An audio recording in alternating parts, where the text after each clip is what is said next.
Pandora Radio is an internet radio service that allows users to create personalized radio stations that play music similar to the songs they already know. According to the Pandora company page, this is achieved through the Music Genome Project. This is the process through which music analysts study distinct musical characteristics, which then go into the database to be able to pick out songs that are musically similar to the ones that the user specifies as the radio standard. Joe Kennedy serves as the CEO and president of Pandora Radio, with a board of directors that handles sales, financial information, advertising, and press.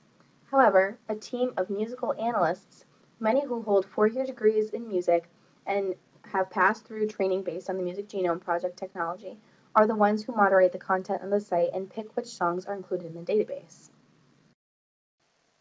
Pandora makes this information extremely easy to access right at the bottom of this page, with tabs under a heading called Company, About, Advertising, Blog, Jobs, Investor, Press, Privacy, Your CEA privacy rights, terms, and ad preferences.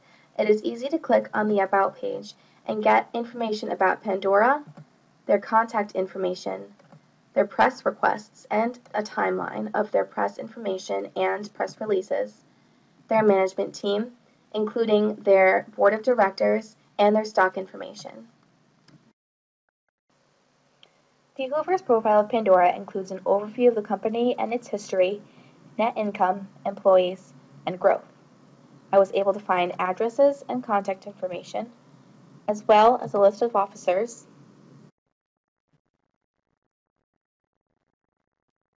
a full financial report,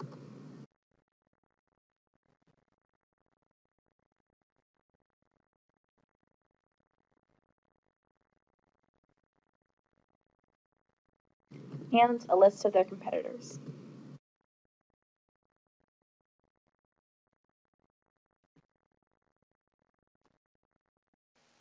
Upon further investigation, I noticed that everything included in the Hoover's profile was also displayed on the Pandora website. This tells me that Pandora does not have anything to hide and is an honest company. Furthermore, a Whois lookup of the site's address, pandora.com, reveals that the domain administrator is Pandora Media Incorporated and it is based in Oakland, California. Finally, the address of the page that you're on can tell you more about the page of the website, such as when you click on Pandora right out of Google, it brings you to this sign-in page, which is their home page, and the address is pandora.com/account/sign-in. So this is where they get people to register for free, or they can learn more about the Music Genome Project. And when you finally register and you create your own account, it goes to pandora.com/station/play, which means that it's your own station that you've created and it's playing the song. And then a bunch of numbers, which could be robot readable elements, and humans aren't supposed to have anything to do with those. When you click around on the About page and you get to, say, the Jobs page, you can get to pandora.com/careers/life@Pandora, which is telling you more about the page that you're on, and the About page is pandora.com/about. And then the different buttons here can bring you to different pages /contact, for example. Since Wikipedia is a free resource and anyone who can create a username can write anything they want about Pandora Radio on this specific page, there can be some biased information or even some false information about Pandora, and ways that I can tell are basically looking at the content and seeing if any of the content is biased. I can also go down to the bottom to the references section and see where the information is coming from that made up this article. So, for example, the first reference is pandora.com site info, and it was retrieved on 8/2/2012. So I know that it's pretty reputable, and it even came straight from Pandora's source. I can also look at talk, which is users trying to identify problems or questions about specific things in this article. So, for example, number 11 is someone giving all the other users a heads up that Pandora has updated their site and they have some mobile and home system plans, and they're basically inviting other users to write about this new redesign and edit the page. I can also look at the revision history of the article itself to see who revised it if it was a bot, if it was a username, or someone from Pandora.com. So, for example, the first one I see is clearly a bot. It's called ClueBotNG. And then a little ways down, I see Simpson09048, which is clearly a username. It's someone who made themselves an account and was able to log in and revise this article. The advertisements I see on this site are mostly about clothing websites or other entertainment and media outlets, such as Netflix. In this case, it's unlimited text and web contracts with T-Mobile. Although these ads could appeal to a wide variety of users, particular ads could come up from my user profile or search history specifically. Every couple of songs, Pandora plays a 10 to 15 second ad during which users can click a button called Why Ads that tells them why Pandora needs to include ads with their music. Quite simply, it pays their bills.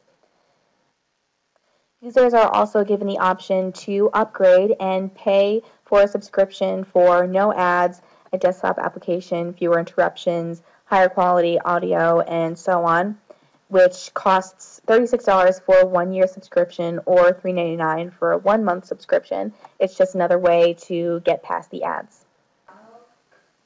According to the ads that are displayed on the side of my radio stations, I am a college-age girl who participates in online shopping and pays attention to current music and movies. These ads could have been placed by a robot who read my search history and past visited pages to gather demographic information about me or my interests. When I view the page source of the Pandora station that I'm listening to, I find several robot-readable elements, such as Pandora is using Facebook to personalize your experience, and then other tags called FB no thanks, which could be me saying no to Facebook. And then down a little further, I find class disabled, class right column, and class registered user, which means that the spider is picking up that I'm a registered user of the Pandora station. Pandora gives a full, detailed account of their privacy policy that seeks to inform their listeners about the information that they collect and how they use it.